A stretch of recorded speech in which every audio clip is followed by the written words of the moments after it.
Pues invitamos a las personas a renombrarse, a cambiar sus nombres en los participantes y poner los pronombres con los que preferirían que les llamemos para no asumir su género por el nombre. Creo que Cami se desconectó. No, aquí estoy, aquí lo he Hola, logrado. buenísimo. Oigan, en serio, qué pena, he tenido crisis desde que comenzó esta reunión, pero aquí estoy muy firme, me parece súper interesante lo que nos cuentan y la verdad que me parece muy chévere que ustedes sean las que presenten la colectiva. Y para comenzar a introducir el texto y también el tema, me parecería muy importante que habláramos de este concepto, antes que nada, como para entrar en materia de ustedes, antes del texto, incluso un paso antes, ustedes qué entienden por este tema de feminismos gordes, ¿qué es esto? ¿Cómo se aborda el feminismo desde ahí? Yo sé que en el texto ustedes hacen una aproximación de cómo lo quieren abordar, pero ¿por qué desde ahí? ¿Qué restricciones se les han impuesto para que ustedes aborden el feminismo desde una óptica gorda? Yo creo que es importante, digamos que también hacer presente que quienes estamos en la colectiva y quienes hemos estado, habíamos estado en, en otros espacios feministas. Entonces veníamos de lugares, digamos, de recorridos activistas y también de espacios de pensamiento feminista que tocaban diversos temas y en los cuales a lo largo, digamos, de nuestro recorrido vital y político nos habíamos sentido recogidas.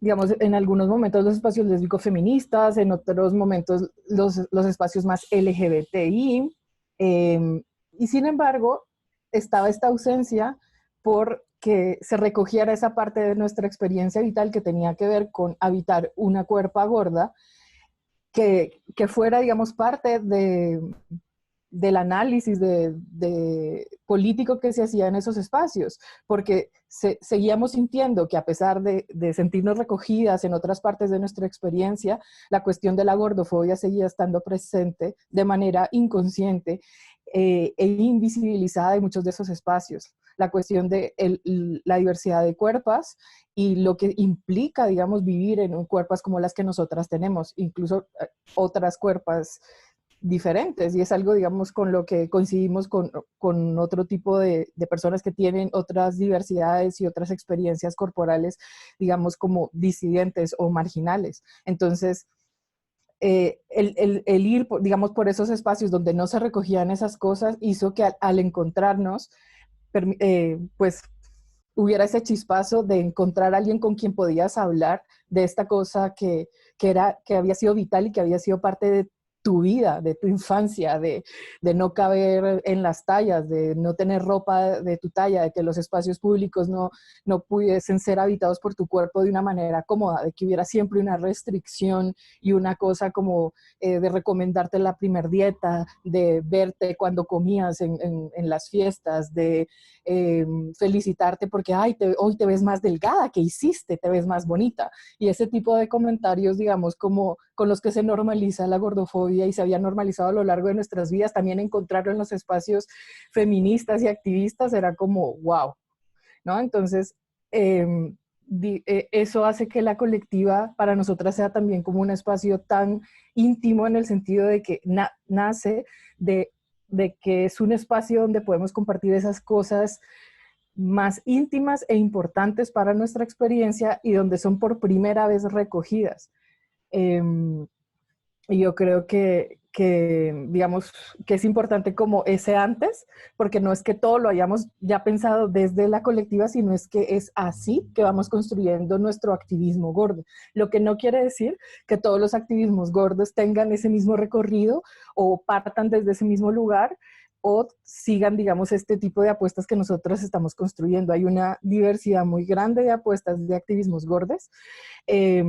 Recientemente, pues el año pasado, nosotras pudimos finalmente materializar un sueño que teníamos y era tener un encuentro con activistas de otros lugares y pues una de las conclusiones precisamente es que somos muy distintos, a pesar de que hay cosas que tenemos muy en común, hay también una multiplicidad de acercamientos, de enfoques y de cosas que andamos pensando, imaginando y potenciando desde cada uno de nuestros territorios. Entonces, pues somos múltiples también en ese sentido.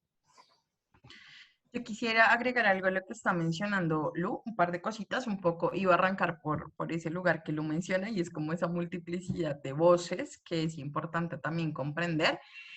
Yo no creo que sea posible hablar de unos feminismos gordos, ¿no? Creo, o gordes. Creo que vale la pena entender justamente cómo hay un cruce de todas estas apuestas desde diferentes miradas de los feminismos que alimentan y nutren los activismos gordos, ¿no? Entonces, Marce al inicio les planteaba algo fundamental y es de dónde venimos nosotras. Situarnos es fundamental, porque si no, entonces volvemos esto una cosa por allá monolítica, sin cuerpo, sin emociones, allá lejana, ¿no? Como el feminismo como institución, como cuando uno habla del Estado, que parece todo y nada. Entonces es importante también reconocer que los feminismos también son las feministas, no somos las feministas, y pues allí también hay unos intereses, hay unos cuerpos, hay una historia de vida, un contexto histórico y político particular. Y entonces nosotras nos narramos muy influenciadas también desde una perspectiva lesbofeminista, que como decía Marce, no es el centro, no es que no haya más espacios de nutrición, pero pues nosotras sí vemos el mundo como lesbianas feministas las cuatro, ¿no? Y esto marca pues unas preguntas muy distintas a cuando tú, por ejemplo, eres una persona pues cuyo centro político está muy cruzado por estas preguntas, por el antirracismo o por el capacitismo, ampliándolo a otros elementos además pues de la gordura, en fin, que fue lo que evidenciamos en el espacio del encuentro gordo, ¿no? Como se cruzan múltiples miradas, múltiples intereses, múltiples apuestas que alimentan los activismos gordes y que están relacionadas con corrientes o apuestas feministas que obviamente dialogan pues entre sí.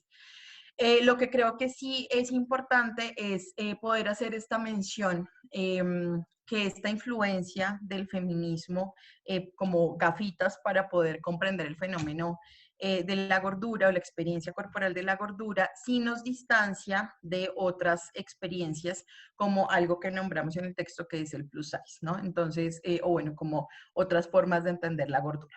Porque desde los feminismos, pues sí estamos haciendo unas lecturas relacionadas con las relaciones de poder que se tejen en los cuerpos.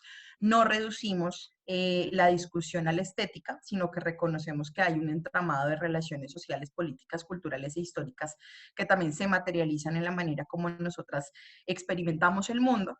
Y creo que esa es un poco como la diferencia, un poco para responder a la pregunta que nos hacían ustedes, ¿no? Como que más allá que decir los feminismos gordos son esto y esto y esto, es reconocer la influencia que tienen los múltiples feminismos a esta mirada de los activismos gordos, para poder también comprender lo complejo que es el lugar, el ejercicio y el control sobre los cuerpos relacionados con la gordura. Empezar a construir desde allí.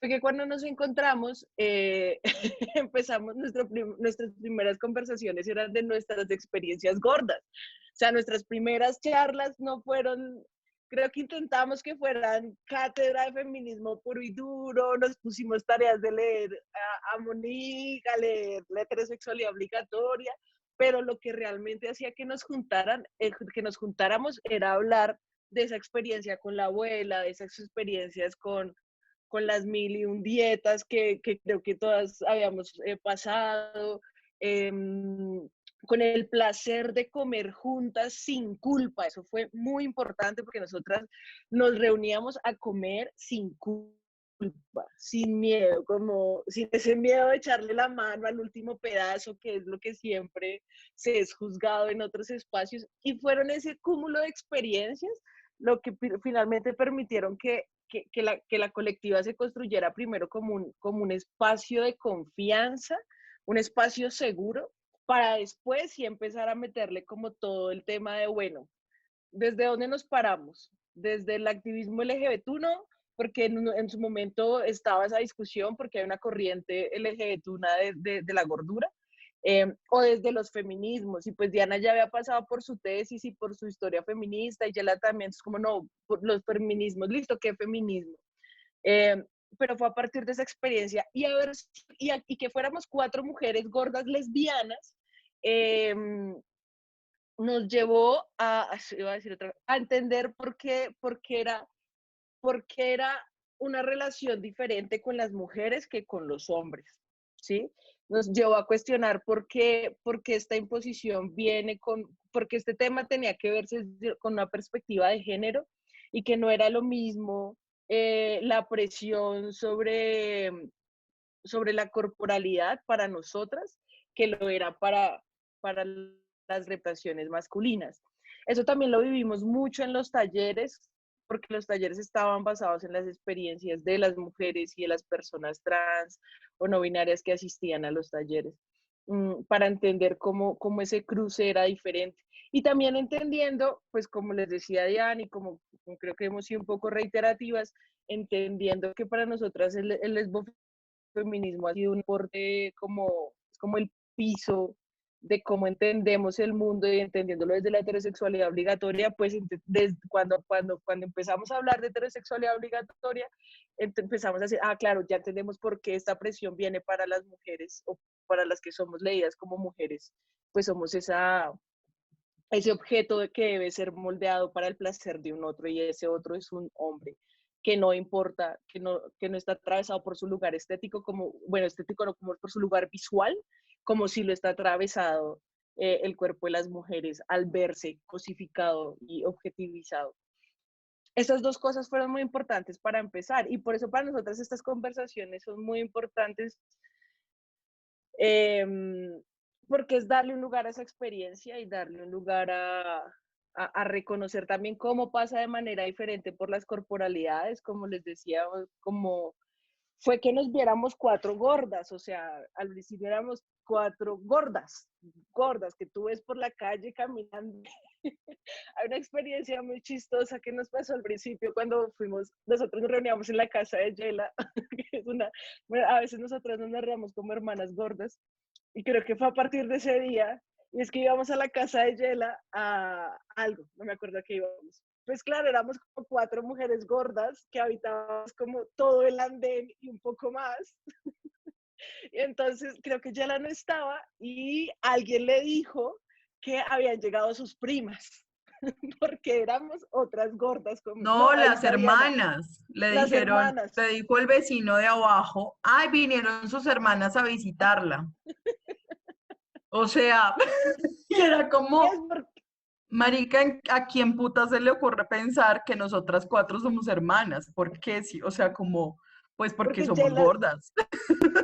pero lo único que nos une es o sea, en términos visuales, lo único que nos parecemos es que somos gordas, pero nuestros tonos de piel son distintos, nuestras expresiones faciales son muy distintas, pero la gente era como, llegaron sus hermanas porque son gordas. Entonces, eso fue muy importante y es como la gente asocia la gordura, como que eso también es un acto gordofóbico, como que sea la única recordación que se tenga de una persona. Además, a Diana y a mí nos confunden un montón y es como, bueno, ya no voy a hablar más. Porque la nos Quería pasó un contarles. montón a las 3, que nos confundían mucho y somos súper diferentes. Que yo era la que rapeaba y yo... No sé si Lu quieres decir algo, yo quiero mencionar un par de cosas, pero no sé si quieres hablar o voy yo. Dale. Después. Vale, un poco para complementar esto que dice Marce. Creo que es importante también como contarles que este ejercicio no ha sido como que nosotras nos hayamos sentado a leer para aprender de activismos gordos o algo así, sino que ha sido un tema de ir haciendo, ¿no? E ir haciendo en términos como de pasar por este lugar de hablarnos y de sentirnos mucho, de decir como, bueno, esto se siente así, a mí me ha pasado esto, reconocer que la experiencia es compartida y si es compartida significa que no solamente es que me pase a mí, porque también esto nos ha liberado mucho de la culpa y nos ha liberado un montón también como de la carga y la presión individual, ¿no? Que es una práctica muy del neoliberalismo, hacernos creer que todo es culpa nuestra, que por lo tanto, pues si libremente podemos tomar otras decisiones, porque no las hemos tomado. Pero también en ese proceso nos hemos dado cuenta de dos cosas que creo que son importantes frente al tema de la experiencia. Uno es este reconocimiento de que en efecto la relación que tenemos las asignadas como mujeres con la gordura no es igual a la que tienen los asignados como hombres. Pero que eso significa que también para las mujeres la relación con la gordura no está relacionado con el peso y la talla, sino que está relacionado con un entramado de emociones. Y entonces hay un montón de mujeres diciéndole a las amigas, me siento gorda, es que me siento fea porque estoy gorda, o es que me siento mal porque estoy gorda, ¿no? Todas estas cosas que se asocian al estar gorda. Y la gordura también se vuelve al final el coco invisible, ¿no? Que acecha a todas las mujeres. Y desde ahí sentimos y empezamos un poco a plantear también el ejercicio de los talleres como un escenario de posibilidad y de encuentro entre varias de nosotras, indistintamente del peso y la talla pues que visiblemente representara nuestro cuerpo. Sin embargo, también la experiencia nos ha llevado a reconocer que aunque esto sea verdad, hay una experiencia distinta frente a las violencias, la discriminación y los efectos de la gordofobia cuando visualmente habitas una cuerpa que representa todo eso que a las otras les da miedo, ¿sí? Entonces creo que ahí es importante que también lo aprendamos como a reconocer y a evidenciar, y es que todas podemos reflexionar tranquilamente sobre lo que la gordofobia hace en la vida de cualquiera de nosotras, pero es distinto cuando yo me tengo que subir a Transmilenio, bueno, Transmilenio no es un buen ejemplo, un SITP, y pues la registradora no me permite pasar, ¿sí? Y cuando esto es mi vida cotidiana. Una cosa es la experiencia, pues, como de lo que significa ir a comprar ropa para cualquiera, y otra diferente es que, por ejemplo, yo no encuentro pantalones, ni blusas, ni camisetas, ni ropa interior en cualquier, digamos, como en ningún lado, básicamente. Pero hay otras cosas más complejas, como por ejemplo, que la relación con el sistema de salud es una relación supremamente violenta y todo pasa por el lugar que mencionaba Marcela, y es el lugar, digamos, de lo visual.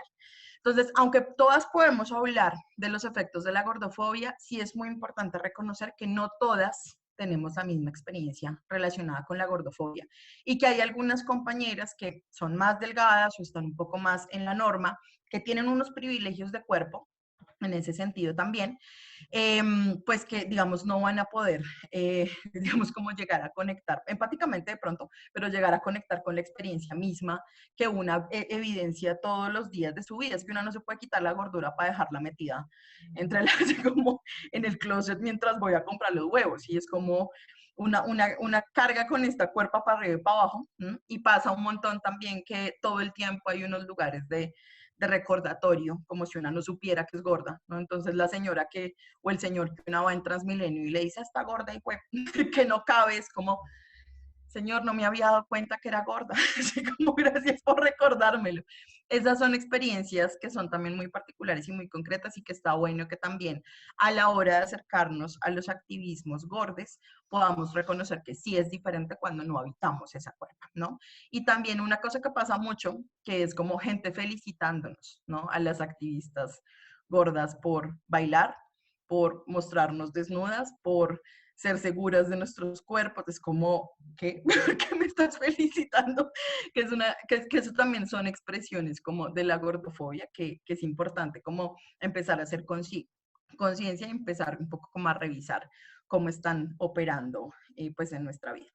Ya, Lu, creo que tú ibas a decir algo. Pues yo voy a mencionar que, que digamos, algo que creo que ha sido fundamental para nosotras y para esta, digamos, como ir sanando algunas cosas que tienen que ver con la experiencia gorda, ha sido fundamental poder acuerpar estos espacios donde nos encontramos entre personas que, con cuyas experiencias nos relacionamos, pero también podernos reír, poder jugar con nuestras cuerpos, podernos sentar sin apretar la panza, poder comer, poder hacer como estas cosas más como actos pequeños, si se puede decir, digamos, más que un debate teórico o que yo qué sé, comer sin culpa, reírte de la gordura, contar lo que te pasó en la última cena familiar, compartir esas pequeñas cosas, creo que es fundamental. no solo como para como afianzar el vínculo, pero también para ir sanando estas cosas, estas huellas, estas cargas, estas cosas que van dejando esas experiencias a lo largo de tu vida, porque es como un alivio poder como descargarte de esas cosas cuando lo compartes con otra persona, porque si no, lo llevas como si fuera una cosa que vives solo tú en tu soledad, y es una cosa maravillosa lo que hace el poder descubrir que esa experiencia es compartida y que además tiene que ver con todo un sistema y hacer como esta lectura de es un sistema, es la realidad, son las estructuras sociales, etcétera. Y no soy yo, y no me pasa solo a mí, y no estoy sola en esto.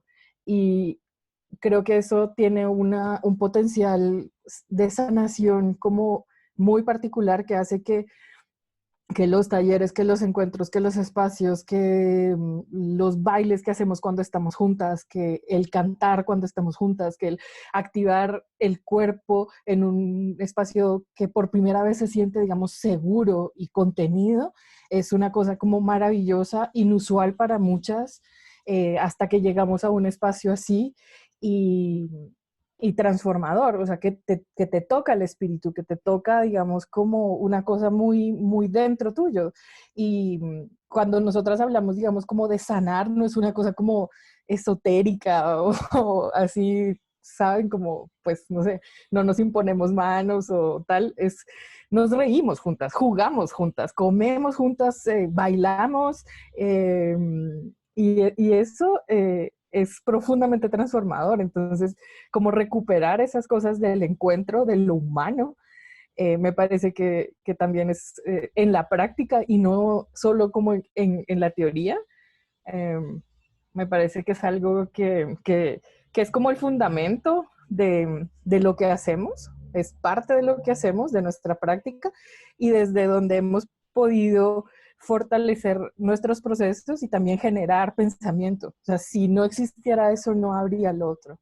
Y me parece que es algo que se puede como recuperar para otro tipo de espacios, y como también para el propio movimiento y otros movimientos sociales, creo yo, porque yo no había encontrado, o, bueno, o rara vez había encontrado eso en otros espacios del movimiento social, digamos que las cosas eran más como de la cabeza, desde la racionalidad, desde el debate político, como en, en, en tercera persona, del accionar político más como hacia afuera, hacia la calle, al lobby, al no sé qué, pero que finalmente son luchas que se van como perdiendo o que se van eh, como la gente se va cansando, va saliendo, va llegando gente nueva y su sostenibilidad, digamos, en el tiempo depende de ese flujo de personas más que del hecho de que haya personas que pueden sostenerse en el tiempo porque hay prácticas que van consolidando esos espacios. No sé si me explico.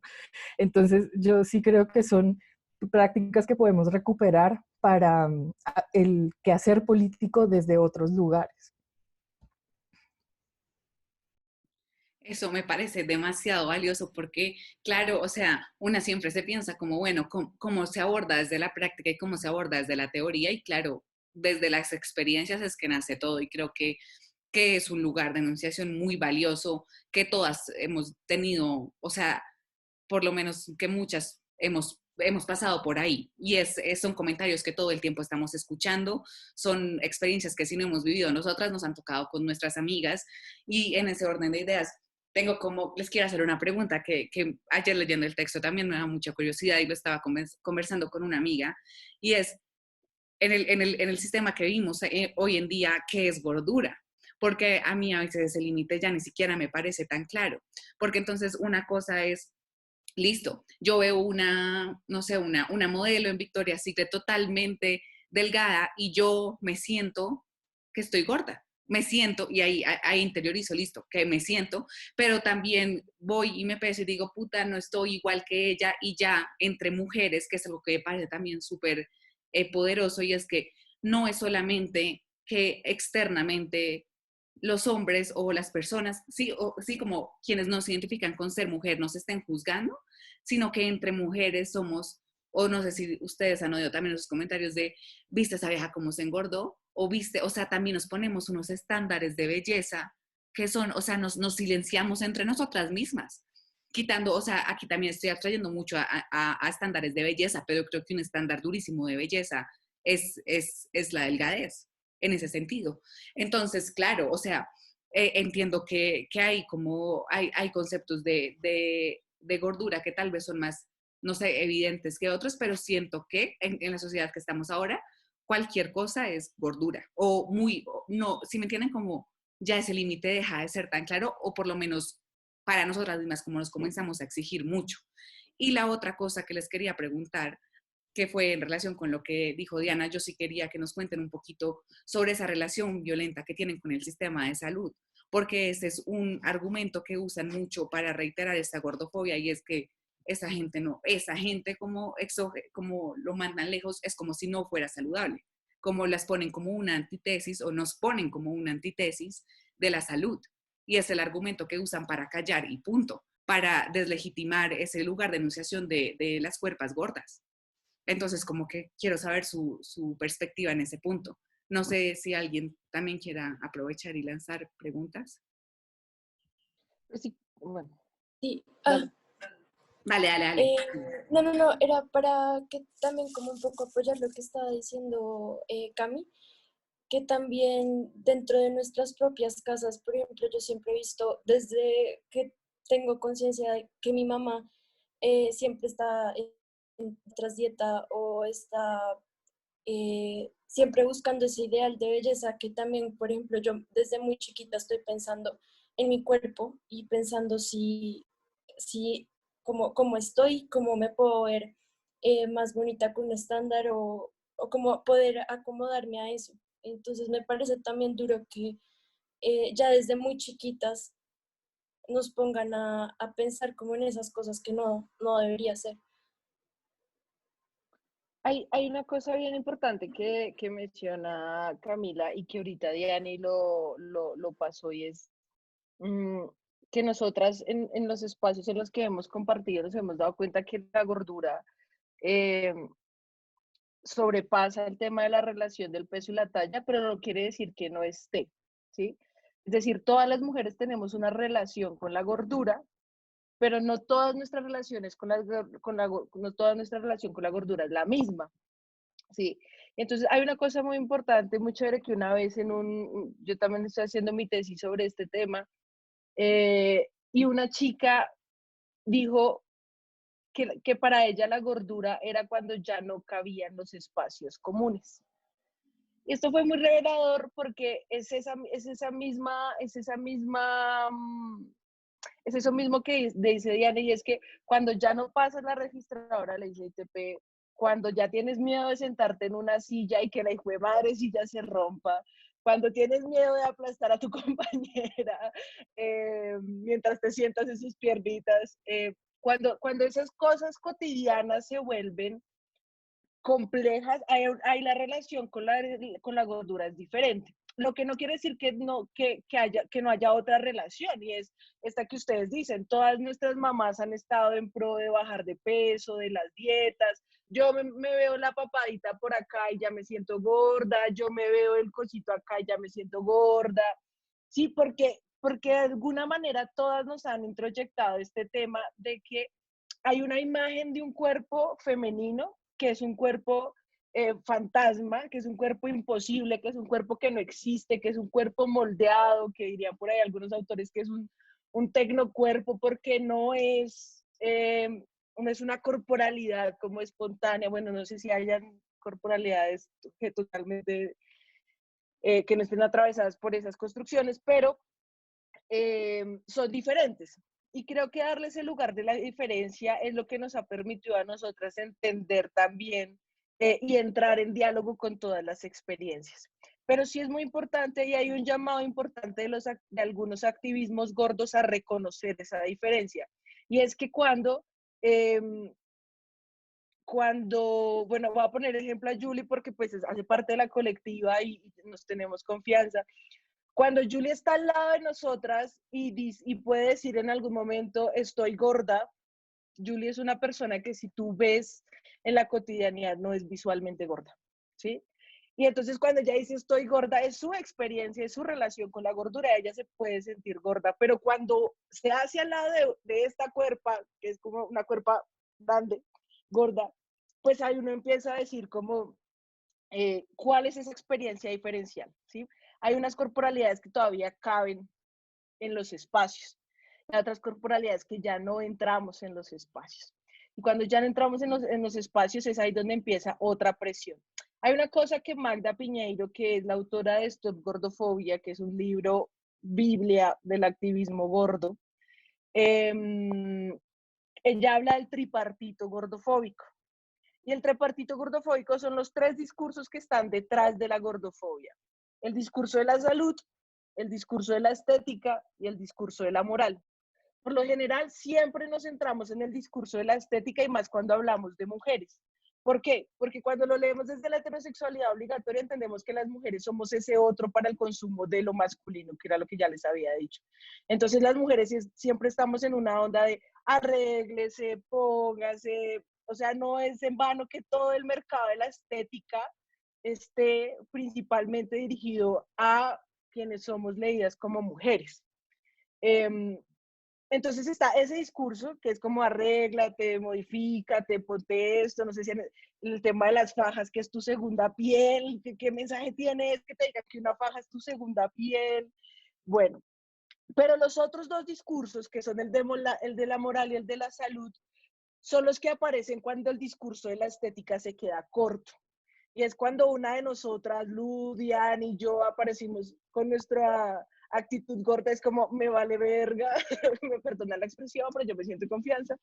Y es como que no es por ahí, como que no estoy incómoda con mi estética, con lo que ves. Y aparece el tema de no es por belleza, es por salud. Y aparece el discurso de la salud, que viene con la otra pregunta que hizo Cami, pero que la voy a rotar para Diani o para Lu.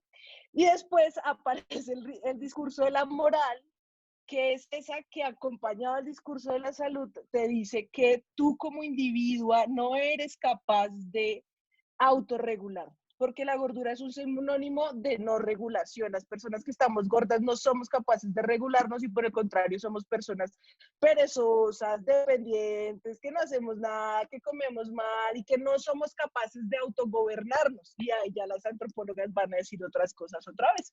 Entonces, y viene ese discurso y es que usted no es capaz de. Entonces, todo es responsabilidad suya. Usted está gorda porque quiere, usted es gorda porque quiere. Ahí viene la presión sobre las otras corporalidades. Usted tiene esto porque no hace ejercicio, a usted se le salió el conejito, bueno, porque es su responsabilidad. Desligando totalmente todo un sistema externo que nos tiene como bombardeadas con un montón de cosas para... bueno, no voy a entrar como en el tema de la alimentación, pero que no tienen en cuenta, por ejemplo, los ritmos de vida que llevamos las personas, que no tienen en cuenta nuestras historias, que no tienen en cuenta que si se nos da la gana de ser gordas solamente porque se nos da la gana también es un lugar válido. Quería decir esas tres cosas para que de pronto ahorita Lu y Diani como que puedan como abrir paso a este tema del discurso de la salud y el discurso moral, porque el de la estética resulta siendo el más común y es bajo el cual se ha parado otros movimientos como el del movimiento Curvy, que pues, con el que nosotras no nos paramos desde ayer. Pero ya lo dejo hasta aquí para que mis compañeras hablen. Yo quisiera decir una cosita antes de que Diani haga lo de la salud, porque, porque se lo dejo a ella, pero quisiera como hacer unas anotaciones sobre la cuestión de la moral, digamos, y de la asociación de un cierto fenotipo corporal con unas características éticas y con una que tienen, digamos, unas implicaciones en la forma en que se actúa socialmente, ¿no? Y esto es ya bastante viejo, digamos, pero viene de una tradición de asociar un tipo de fenotipo con un tipo de comportamiento social o de lugar social y de querer, digamos, como aplicar y utilizar herramientas de la ciencia para poder hacer mediciones que permitan controlar y planificar y prevenir cuestiones como de control social, de política social a partir de la estandarización de ciertos cuerpos. Y por ahí, digamos, también mencionar que parte del discurso de lo moral también se mezcla con lo racial, y hay una autora que sacó un libro el año pasado, que es Sabrina Strings, si pueden conseguir el libro es genial, que habla sobre los orígenes de la huella precisamente en lo racial. O sea, y ella hace una explicación de cómo es justo como a partir de principios del siglo XIX, digamos como los desarrollos de la cronometría, de la antropología médica, de todas estas como ciencias del comportamiento humano que pretendían crear modelos para poder predecir comportamientos de diferentes tipos de grupos sociales, y con ello también prevenir crímenes, controlar, mejorar la población y tal, se comienza a hacer una asociación entre gordura con animal por la cuestión de la falta de control, ¿no? Entonces, y con lo negro. Entonces, hay como una asociación que tiene que ver con todo lo no racional, todo lo natural y todo lo descontrolado, desbordado, que es algo que además pues, es femenino, es no blanco, no heterosexual y en todo está como en fundamentos del pensamiento moderno heterosexual, encontramos esta cuestión de la asociación de la gordofobia con seres que no tienen voluntad propia, que necesitan de alguien que los ayude a controlarse, ¿sí? Alias Estado, alias médico, terapeuta, nutricionista, papá, etcétera, para poder tener el cuerpo que se necesita para prevenir ciertos comportamientos y para poder desarrollar o llegar a un ideal que se va a acercar más a lo que digamos, como se construye socialmente como lo ideal y como lo esperado. Entonces ya hablamos acá de que para las mujeres va a ser diferente, etcétera, y no sé qué, pero no debemos olvidar que esa asociación, digamos, de esas ideas está muy atrás, que también, y que a pesar de que ha tenido, digamos, algunas variaciones en el tiempo, todavía es la base de muchas de nuestras asociaciones mentales y de los argumentos que hemos construido hoy en día y que seguimos utilizando para clasificar a muchas personas, a muchos cuerpos, ¿no? Y por ahí también quería decir que Camila mencionaba como lo bueno, ¿qué se puede considerar gordo en estos días? Me parece que o sea, me preocupa un poco como que lleguemos a pensar que entonces es una cuestión relativa, porque a pesar de que ha habido una variación en los cánones, digamos, médicos o en las medidas de lo que en algún momento se consideró sano, bello y normal, y lo que quedaba fuera de ello, o sea que sí ha habido una evidente, digamos, transformación a lo largo de la historia, porque vemos que en un momento los cuerpos, digamos, más rollizos se asociaban con salud, con fertilidad, y tenían un tipo de valoración como de, bueno, entonces es un buen útero reproductor porque va a tener de dónde, cómo parir y alimentar a los hijos, porque básicamente esa asociación tenía que ver con el valor reproductivo de los cuerpos. Se ha venido reduciendo a lo largo, pues, del tiempo, y en estos momentos ya la talla 6 quedó atrás, luego fue la talla 4, luego la talla 0, y etcétera, y podemos ver, o sea, y vemos como incluso muchos modelos plus size en realidad pues igual, no sé, son talla 14, que para nosotras, digamos, no sería como una cuerpa gorda, ¿no? Pero, pero hay una claridad, digamos, no es una cuestión relativa cuando creo que todos quienes estamos acá podemos rápidamente tener una imagen clara en nuestras cabezas, y si no, podemos ir a nuestros celulares y ver en algunos de nuestros chats o en nuestras redes sociales qué imágenes se han utilizado durante la pandemia como el monstruo al que tenemos que temer, o sea, así como el yuyu, no sé, el cuco, o no sé cómo le dicen acá, ¿no? O sea, ahí no es una cosa relativa. Estamos hablando no solo de imágenes, sino de cuerpos y personas concretas para quienes la gordofobia no es una experiencia relativa, ¿sí? Hay una cuestión de nuestras asociaciones y una cosa instalada en nuestras cuerpos de que rápidamente podemos hacer una clasificación entre quién está gordo y quién no, ¿sí? O sea, como nos han instruido para poder hacer fácilmente esa clasificación en base a pues la televisión, todos los más media que tenemos acceso y saber más o menos qué cuerpos están dentro de la norma y cuáles no. Y en estos momentos casi que cualquier persona con rollito o un mínimo de celulitis es una persona que ya es gorda, ¿no?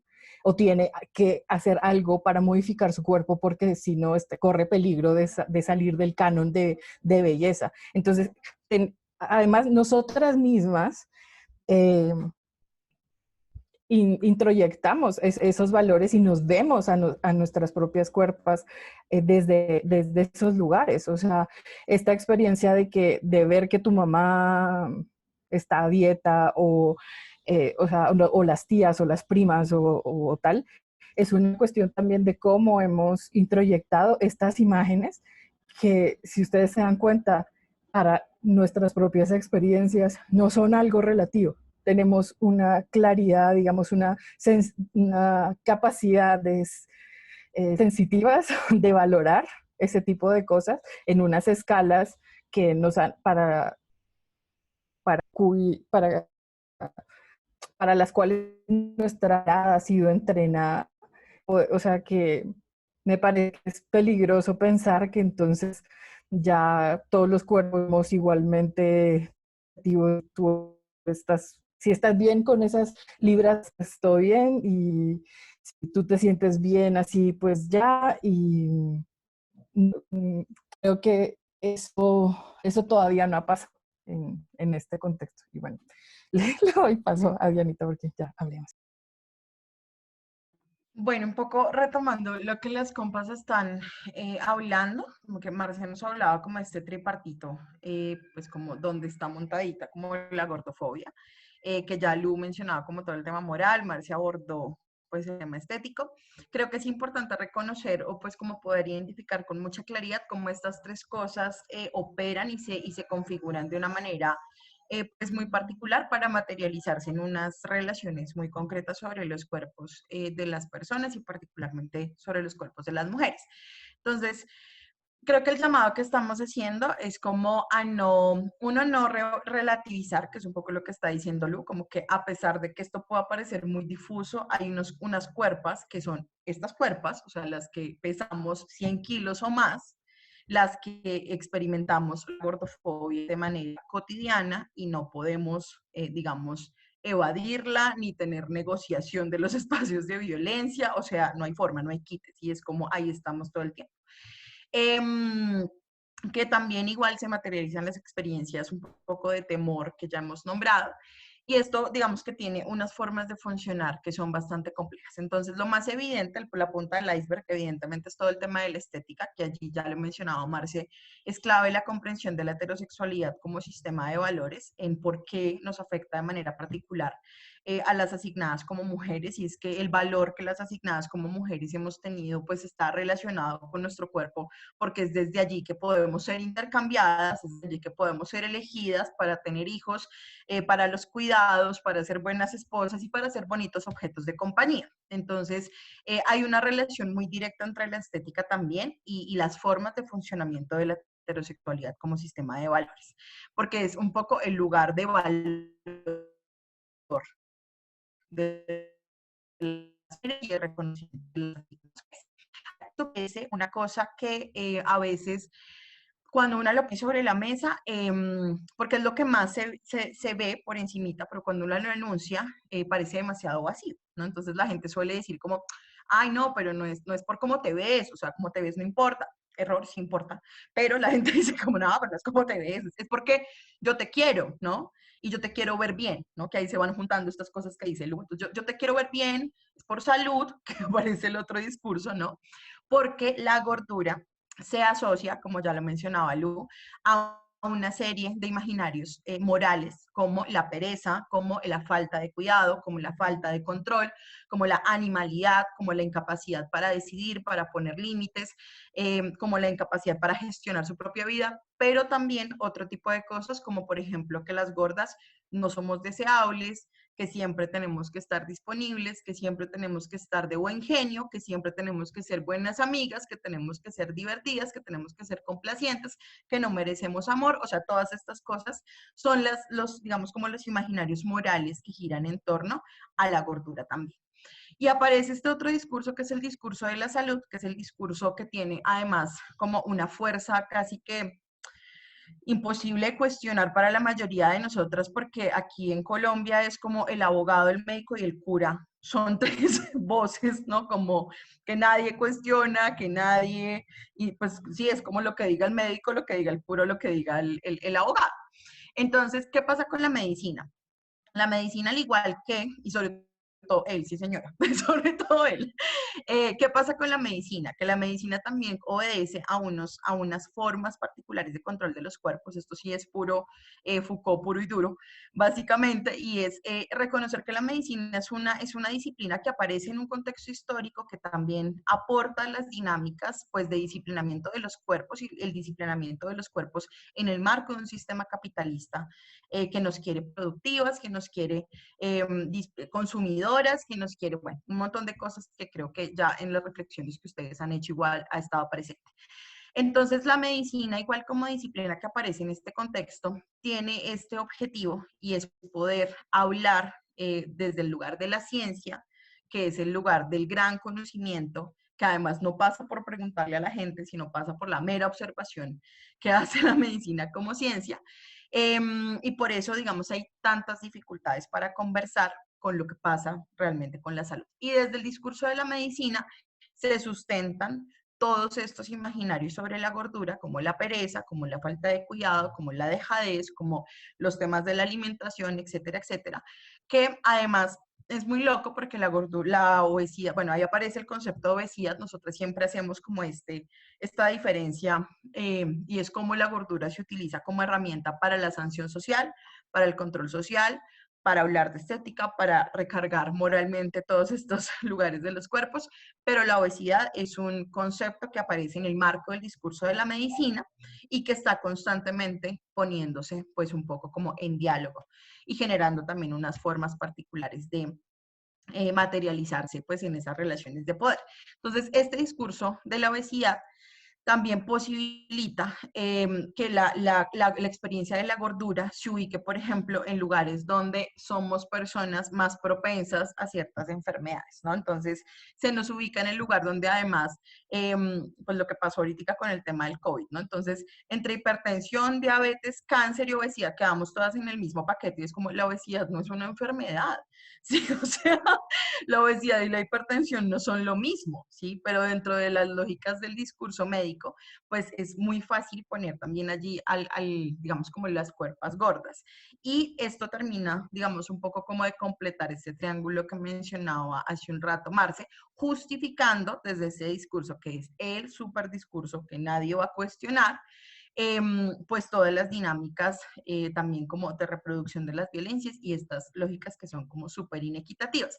Además, clave ahí entender que siempre es una persona afuera, externa, el experto, quien está hablando sobre las cuerpos y las experiencias de las personas gordas. Y nosotras hemos tenido un sinfín de experiencias donde pues básicamente cada vez que vamos al médico, así sea porque se nos está cayendo el pelo o porque nos duelen las uñas, pues nos mandan a bajar de peso, ¿no? Y no solamente a bajar de peso, sino que además nos hacen los 50 exámenes, se nos diagnostica de 50.000 cosas. Yo siempre cuento este tema, esta historia que siempre repito en esos espacios, que una vez fui a medicina general y entré y la doctora me dijo que me iba a mandar un examen de tiroides porque yo tenía cara de tener tiroides.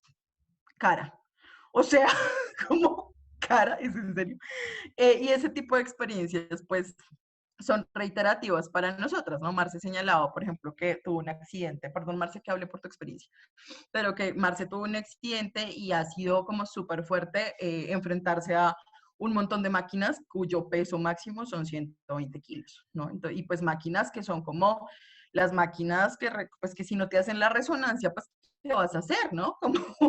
Como que hay unas preguntas muy particulares que hay, eso es a lo que nos referimos cuando les decimos que igual la experiencia de la gordura no es la misma, ¿no? Cuando tú pesas 60 y ves que dice que el peso máximo son 120, estás a 60 kilos de llegar al máximo, pero cuando pesas 110 y estás ahí sentada, pues eso te da miedo, ¿sabes? Es como, y si llegase a pesar 15 kilos de más, ¿qué? O sea, no me podrían hacer este examen, no podría tener acceso a este espacio, no, pues sí, como todas estas cosas son las que también aparecen como de manera diferencial y que vale la pena como tenerlas ahí en cuenta. No sé si quieren decir algo más. Creo que habían preguntas, yo ya me callo. Hemos aprendido un montón. Sí hay preguntas. Valeria, por ahí levanto la mano. Apellido. Hola. Y Catalina Santamaría también. Valeria Quintana y Catalina Santamaría. Sí, ¿están por ahí?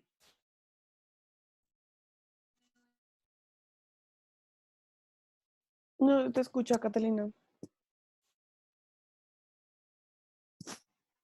Sales con el micrófono. Espérate a ver si desde acá te puedo ayudar. No. Habla. Escribe. Vale, escribe tranquila.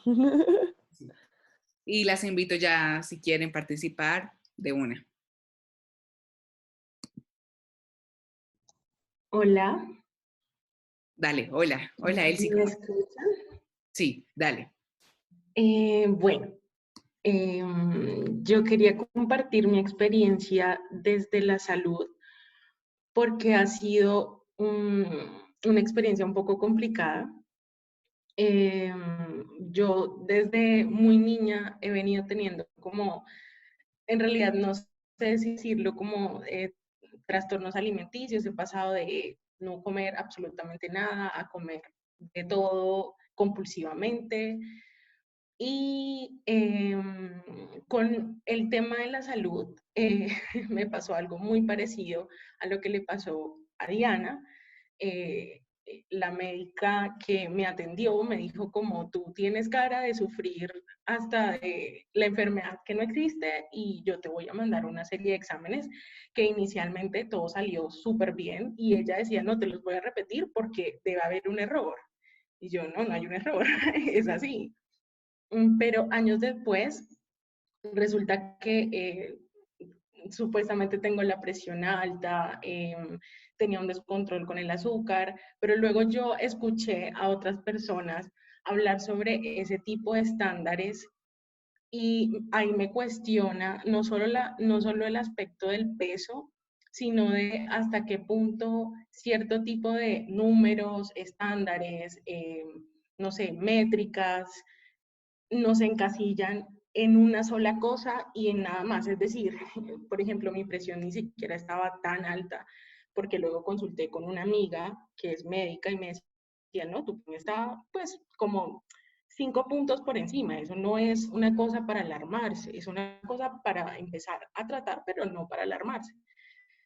Pero yo no sé hasta qué punto porque es algo que, pues, de lo que no he leído mucho, estoy apenas acercándome al tema de los feminismos gordos, pero yo no sé hasta qué punto esas, no sé, normativas o esos estándares son confiables o simplemente son como un asunto de regulación o ejercicio de poder de control sobre los cuerpos. No sé si me hice entender. Sí, sí te hiciste entender. No sé si hablamos de una vez o esperamos a más preguntas o... Yo creo que dale, mientras que ya las otras pueden conectar su audio y eso. Vale, yo creo que es importante, gracias Elsie por compartirnos su experiencia. Yo creo que es importante, para nosotras ha sido muy importante poder un poco también comprender o tener una comprensión propia, ¿no? Como de lo que significa para nosotras la salud. Y es uno de los elementos importantes de los activismos gordes es este cuestionamiento de la patologización de las cuerpas gordas. ¿Qué significa esto? La presunción de que porque estás gorda estás enferma, ¿no? Y que porque estás gorda y estás enferma, en teoría, pues es tu culpa, tu responsabilidad por perezosa, por conchuda, por no cuidarte, por lo que sea. ¿Sí? Entonces, nuestra apuesta es un poco exigirle al mundo entero, entre esos, pues al sistema médico y a los y las profesionales de la salud, pues que no se nos haga esa asociación directa entre gordura y enfermedad, porque digamos que no es una asociación que tenga sentido, pero que sí reproduce un montón de discriminación y de violencia, ¿sí? Ahora, que es importante también para nosotras tener una comprensión también propia de lo que significa la salud, y eso el artículo que les dejó Lu ahorita en el chat, ahí lo tocamos un poco más, y es esta comprensión de la salud como una posibilidad de acceder a escenarios de bienestar y poder gestionar los malestares con condiciones, ¿no? Y esto significa que debe haber un reajuste de absolutamente todo, porque una de las cosas que ha venido pasando que ha estado muy chévere es que ahora tenemos una amiga nutricionista.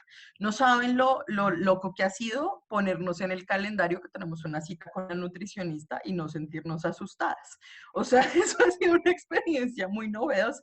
Entonces, esta amiga nutricionista que tenemos es una aliada que nos ha venido explicando cosas muy chéveres, que nos ha ido pasando textos, justamente pues porque ninguna de nosotras trabaja desde esta formación de salud. Y ha sido muy chévere el trabajo con ella para comprender, por ejemplo, que es importante entender que hay enfermedades que se desarrollan, por ejemplo, por los niveles de estrés a los cuales estamos expuestos y expuestas, ¿no? Entonces, muchas de las enfermedades relacionadas, por ejemplo, con tensión alta o hipertensión, o bueno, diferentes cosas que ocurren hoy en día que son como tan comunes, pues están muy vinculadas, por ejemplo, con los niveles de estrés que tenemos, ¿no? También condiciones medioambientales, hay que tener en cuenta que igual vivimos en una sociedad súper inactiva, donde el autocuidado es un privilegio, y el autocuidado también nos permite, por ejemplo, atender la salud mental, experimentar con claridad cuáles son los malestares del cuerpo, atenderlos a tiempo. Si aquí pagamos una EPS, pues, y es difícil la atención, ¿no? Si ustedes tienen prepagada o médico complementario, lo que sea, tienen acceso a ciertas cosas, pero una EPS regular es otra vuelta, y cuando eres beneficiaria del CISBEN, pues apague y vámonos, ¿sí? O sea, como que hay otras condiciones también. Entonces, es también empezar a comprender de una manera mucho más amplia la relación con la salud y dejar de estar viéndola como en blancos, blancos y negros, y entender que hay otros matices de colores en la mitad. Y en este caso también comprender la salud no solamente como ausencia de enfermedad, sino como presencia de bienestar, ¿no? Y el bienestar requiere condiciones, y condiciones que tendrá que dar el Estado, condiciones que muchas veces no se dan porque las industrias no lo posibilitan, porque también hay un sistema que se beneficia de esto, como por, bueno, hay varias industrias que se benefician de esto, ¿no? Entre esos, pues ya mencionamos el de la estética, el de la dieta, el de los gimnasios, el de 50.000 cosas más, pero también las farmacéuticas, todas estas vueltas de Herbalife y los suplementos alimenticios. O sea, hay un montón de industria que se sustenta en el miedo a la gordura y en la gestión de la gordura como enfermedad. Entonces también es importante ahí comprender que trasciende la experiencia personal, que nuestra relación con la salud está chévere, que sea mucho más desde la comprensión del bienestar y mucho menos desde este lugar como tan condicionado que tenemos sobre los números, sobre las medidas. También dejar de estar poniéndole la voz a la otra persona, ¿no? Como la credibilidad al médico, porque una avalme, entonces, ay, es que el doctor me dijo que, y es que me hicieron un examen, y también ahí hay información relevante, pero a la final la que siente el cuerpo es una, ¿no? La que tiene como la posibilidad también de dialogar desde otros lugares es una. Entonces, ahí hay que hacer varios movimientos y varias transformaciones, pero para nosotras es importante comprender justamente eso, el sí.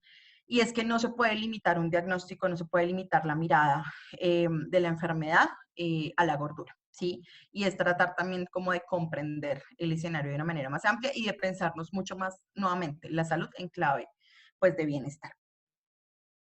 Yo solamente quería agregar una cosa y es como, creo que nos han desligado tanto de nuestra corporalidad que cuando hacemos el ejercicio como de reconocernos en nuestro bienestar, como que nos damos cuenta que el discurso de la salud, o sea, se queda corto. Creo que con esto que les contaba Diani, esta experiencia como de este último año y medio con una relación muy constante con el sistema médico por mi accidente, ha sido como reapropiarme de este cuerpo, quitarle este poder que tenía el sistema sobre este cuerpo y un ejercicio más de reconocerlo y de saber desde el lugar de bienestar qué es lo que necesita, ¿sí?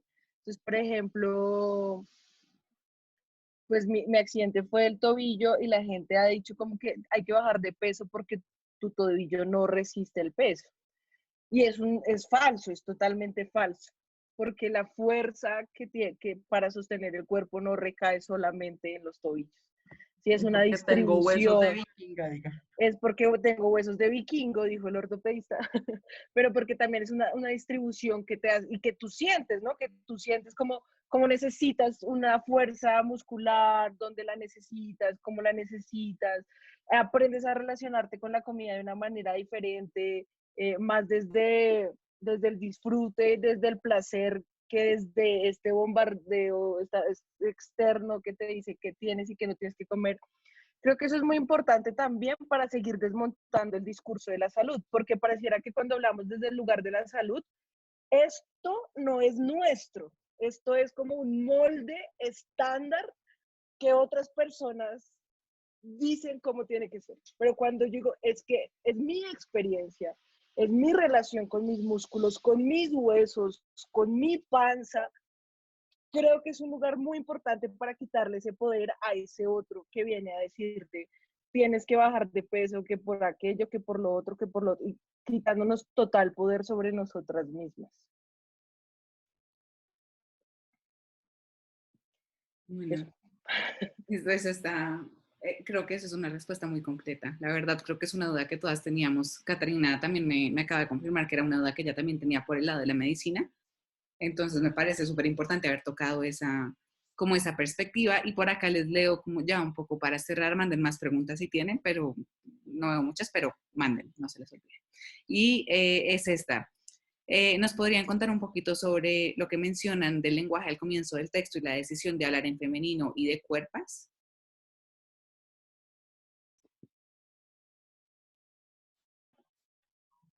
Sí, sí podemos, pero ¿quién lo va a decir?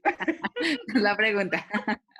Pues de poder sí podemos, pero aquí ¿quién lo va a La que quiera, decir? la que quiera. Bueno, yo voy a decir algo y como lo que quede faltando por ahí, pues lo complementamos, ¿no? Bueno, hay una cosa muy importante para nosotras y es como reconocer el lugar de enunciación, ¿sí? Como cuando hablamos, no sé, a mí me sirvió mucho. Hay mucha gente que le tiene mucho raye como al tema de los discursos académicos y que son pero para algunas personas el discurso académico ha sido muy liberador, ¿sí? Cada quien se libera desde donde quiere y como puede. Para mí el discurso de los conocimientos situados y las experiencias, se me olvidaron otros nombres, los conocimientos situados y la experiencia de sí, para nombrarse desde ahí, desde cómo tú habitas el mundo y cómo el mundo te lee desde allí ha sido muy importante. Entonces, cuando hay todo un sistema que nombra el mundo en masculino, eh, cuando todo está, incluso o sea, el índice de masa corporal fue un discurso impuesto en un contexto de guerra, para hombres con corporalidades masculinas. Cuando todo está ordenado desde lo masculino, pues quitarle ese poder a lo masculino, empezando por el lenguaje, es como, como ese gran paso, ¿sí?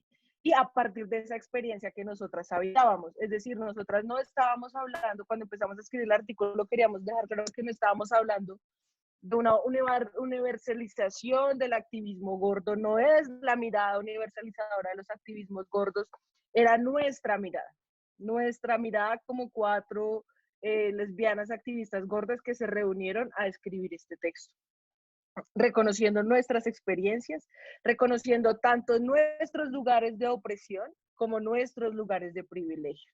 Porque que nosotras podamos estar acá hablando con ustedes de esto es habitar un lugar de privilegio. Pero también cuando estamos en la calle y recibimos toda la mierda del insulto y de la mirada, bueno, ahí vivimos otro lugar diferente que no es desde el privilegio, ¿sí? Entonces queríamos que ese texto se leyera en esa clave, que supieran quiénes éramos, de dónde estábamos hablando, que nombrarnos en femenino es una apuesta política, que decir nuestras cuerpas, sí, como en femenino, nuestras experiencias, es quitarle un poco ese poder a lo otro que nos ha dicho que somos un cuerpo universal. Y también para reconocer las voces de otras personas, o sea, como que no queríamos que se leyera en un contexto de silenciamiento hacia otras posturas, sino que se reconociera como una postura crítica, que era nuestra postura, ¿sí? Porque mucha gente como que entra también en una onda como, no, pero es que el body positive ha permitido, lo curvy ha permitido, es como, bueno, es que nuestra lectura es desde el lesbo femenino, entonces eso ya nos pone en un lugar, ¿sí? Es diferente. Por eso era para nosotras importante empezar desde la enunciación, para que se entendiera el resto del texto, porque mucha gente se queda como con las otras cosas y es como, este es el piso, de ahí para adelante debatimos. Si no se entiende el piso, es muy difícil entrar en estas discusiones, porque se queda en ambigüedades, como decía Diani, de como que es todo y nada. Sí, de pronto para complementar lo que Marce está diciendo, un par de cositas sobre el lugar de enunciación. Creo que también el lesbofeminismo y el lesbianismo nos ha mostrado la importancia de decir lo que hay que decir, ¿no? Como, y dejar de estar poniéndole palabras que, pues, que han significado cosas tan dolorosas como esconderlas. Entonces, pues una es lesbiana, punto. Una no es una mujer gay, ni es homosexual, ni es, no, es una lesbiana. Y las lesbianas hemos sido, pues, insulto, hemos sido incómodas, hemos sido machorras, hemos sido un montón de cosas a lo largo de la historia, y a muchas mujeres pues les produce mucho terror nombrarse lesbianas y entonces encuentran otros lugares, pues nosotras resignificamos el insulto desde ese lugar de enunciación. Lo mismo pasa con la palabra gorda, ¿no? Es que no soy de huesos anchos, ni gordita, ni grandecita, ni gruesita, no, gorda. Y a la gente le da mucha angustia decir la palabra gorda. Y realmente se sienten más incómodas las otras personas porque es que una sí sabe que es gorda en la vida real.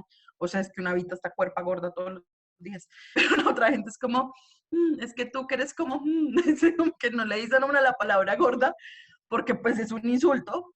Entonces, también es una invitación un poco a visibilizar y a poner incómodas a las otras personas para que se encuentren pues que todo lo que la carga moral que tiene esta palabra, ¿no? Entonces, de ahí pues la reapropiación de los insultos y la importancia que tiene para nosotras utilizarlos un poco también para sanar y para que dejen de doler menos.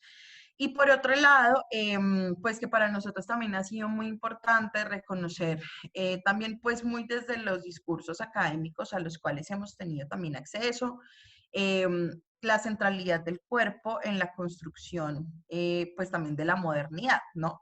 Y a la final, pues ha sido el cuerpo casi siempre pues como masculino, blanco, heterosexual, etcétera, etcétera, pues no, casi siempre no, siempre, sobre el cual se ha montado, ¿no? Como el gran sujeto de la modernidad, y han sido los cuerpos, y ahí fue cuando nosotras decidimos empezar a nombrarlo cuerpa, ¿no? Porque es desde aquello que no es este cuerpo blanco, heterosexual, masculino, cisgénero, etcétera, etcétera, que centraliza la existencia del sujeto moderno, pues que recaen todas las violencias, todos los experimentos, todas las discriminaciones. Entonces, decidimos enunciarlo también cuerpo para nosotras como una forma de plantear la existencia, como le decía ahorita Marce, de otras formas de existir que no se enmarcan en esto que, sobre lo cual está fundado la modernidad, y también como una forma de resistencia, ¿no? Digamos que normalmente pues nuestro lenguaje es masculino porque se presume que ese es el genérico. Entonces, si este sujeto moderno estaba montado en un cuerpo masculino, pues nuestras resistencias son femeninas, ¿no? Entonces también desde ahí decidimos darle un poco la vuelta. Yo quería solamente agregar una cosa y solo una cosa pequeña de lo que decía Diani de nombrarse en femenino, que para mí ha sido súper importante y es como, a mí me parece muy importante como esta intención de montar el género a partir del lenguaje y a partir de desmontar lo binario a partir del lenguaje, pero para nosotras sigue siendo muy importante que hay unas realidades materiales que se nombran en femenino, ¿sí? Cuando yo habito la calle y se me trata como se me trata como en femenino en relación a eso, vivo unas opresiones por mi corporalidad, por mi estética y demás, es porque me ven como una mujer. Entonces, para nosotras, como que el lenguaje del todas, todos y todes es muy importante cuando se reconoce el todas, todos y todes, ¿sí? Pero es importante que se siga reconociendo el todas, porque, o el cuerpas, no el cuerpes, porque hay una realidad que vivimos quienes somos leídas como mujeres y mientras eso siga pasando para nosotras, mientras eso se va desmontando, hay que reconocer que no es que este cuerpo que a veces la gente tiende a reconocer como no binario, no es un cuerpo no binario, si es una cuerpa habitada mujer que molesta porque precisamente no cumple con el rol de mujer. Entonces eso ha sido muy importante para nosotras, es decir, nuestras cuerpas en femenino, desde nuestra experiencia como leídas y asignadas como mujeres. Solamente quería agregar esta pequeña cosita. Yo creo que ahí a veces nosotros también hacemos como una diferencia y es que nosotros también decimos cuerpo y cuando nos referimos, digamos, como al cuerpo es más como esta construcción abstracta del ideal masculinizado o tal que se nos ha impuesto y cuando decimos cuerpo nos referimos más como a este territorio que nosotras hemos recuperado y que reivindicamos, ¿sí? Como a esa apuesta de construcción política y de construcción de ese cuerpo para lo masculino, para que hemos recuperado para nosotras y sobre y desde donde resistimos y vivimos y potenciamos cosas, ¿no? Entonces como que también ahí nosotras hacemos esa diferencia entre ese absoluto ideal, no sé qué, contado, digamos, desde fuera de sí, y una cuerpa que se narra desde sí misma. Y yo solo quería decir una cosa como con la pregunta anterior de la cuestión de lo médico, y es que yo creo que como parte de este sistema extractivista y patriarcal y tal, nos han enseñado a no confiar en nuestras propias, en nuestros propios sentidos y nuestra propia noción de lo que está bien y de nuestro propio bienestar y a desconfiar de nuestra propia cuerpo. Y es un ejercicio que requiere, digamos, mucha conciencia y mucho cuidado poder llegar a entender qué es lo que es estar bien para ti, escuchando las señales que tu cuerpo te da, ¿sí? Y entonces poder entender que no, o sea, no sé, que más allá de la medición del laboratorio y de la medición o sea, que igual puede ser importante y es importante, digamos, como poder usar todas las herramientas que tengamos a nuestra disposición para garantizar nuestro bienestar, pero sin que eso haga de menos lo que nosotras mismas podemos decir sobre nuestro propio bienestar. O sea, también cómo recuperar esa sabiduría de nuestras propias cuerpos, de regularse a sí mismas y de decir, esto se siente bien, confiar en eso que a veces, no sé, mal llamamos intuición, ¿no? Como, o esto se siente bien, esto no se siente bien, esta medicina me hace sentir mal, este alimento no me está cayendo bien, yo en realidad siento que necesito dormir más, este movimiento que hice al hacer ejercicio me lastimó acá, o sea, no, no podemos, digamos, como universalizar las cuerpos porque también tenemos unas historias genéticas distintas. Nuestros cuerpos han habitado territorios distintos. O sea, yo creo que también, o sea, no podemos confiar a unos terceros y unos ajenos que no están en nuestras cuerpos, el bienestar de nuestras cuerpos por completo. Podemos ayudarnos de ellas y de esos conocimientos que como humanidad hemos construido, pero también necesitamos recuperar otras cosas, recuperar lo que pasa en nuestros territorios, lo que nos han contado las abuelas y lo que dice nuestros propios sentidos. Y entonces es un trabajo continuo de ir como midiendo esas cosas y de ir encontrando cuál es mi equilibrio, qué necesito, porque también eso puede ir cambiando con el tiempo. Lo que yo necesito en este momento puede ser muy distinto a lo que necesite después, en estas condiciones de tal, con este tipo de estrés, con este nuevo reto que me estoy topando, con este cambio hormonal que estoy sintiendo. Tal vez necesito cambiar esta alimentación y tal. Y eso no me lo va a decir alguien que está fuera de mí, fuera de mi experiencia. La que está sintiendo y viviendo desde acá soy yo. ¿Sí? La que tiene esta historia y estas reacciones y estas cosas, pues soy yo. Y también es mi historia genética y son mis ancestras y son, etcétera. O sea, porque también, digamos, cuando la medicina, al tratar de generalizar, también anula muchas, las experiencias diversas y nos lee desde un estándar que normalmente es digamos, como europeo y más blanco y hecho desde lo masculino. Y desde ahí desconoce la diversidad genética que tenemos como los humanos. O sea, la cuestión de si el tobillo de Marcela puede o no soportar tal o no más peso, no sé cuánto, pues no sé. La familia de Marcela es grande, los cuerpos son grandes, las estructuras óseas han sido así, ¿sabes? Como el cuerpo de mi abuela era de tal altura, tenía unas caderas de este tamaño, ¿por qué tengo que adelgazar mi cuerpo para llegar a un estándar de no sé qué? Porque se supone que eso es más sano. Igual mi abuela con su cadera, sus tetas gigantes, o no sé qué tal, vivió hasta sus 80 y tantos años súper sana, y por qué ese no puede ser, digamos, más cercano a mi modelo de bienestar que el que me está trayendo la medicina occidental, que está pensando desde otros lugares. Como también ahí hay una cosa de, no hay que pelearnos, ni en el sentido de como de una vez negar o dejar de utilizar o no, o más bien no utilizar a nuestro favor ese tipo de herramientas que hoy en día tenemos el privilegio de poder tener, sino que hay que pelearnos por quién es la mayor autoridad sobre mi cuerpo y quién toma esas decisiones y sobre qué tipo de conocimiento. Y si mi experiencia y mi conocimiento sobre mi cuerpo tiene la misma validez que la voz de el ginecólogo, el nutricionista, el no sé qué, no sé cuánto, si se me está tomando en cuenta dentro de esos sistemas como una persona activa, pensante, válida, humana, y no como una sujeta sobre la que hay que ejercer un montón de protocolos y entonces para que se te aplica esto, haces esto, no sé cuánto, porque el resultado es tal. Y muchas veces eso ni siquiera está pensado en nuestro bienestar, como por ejemplo en la ginecología. A mí me ha pasado muchas veces que de pronto, bueno, yo tengo varios poliquísticos y entonces al preguntarle al ginecólogo le digo, bueno, pero este tratamiento que me estás diciendo, dime, tú pensando en qué es lo mejor para mi salud, ¿qué me recomiendas?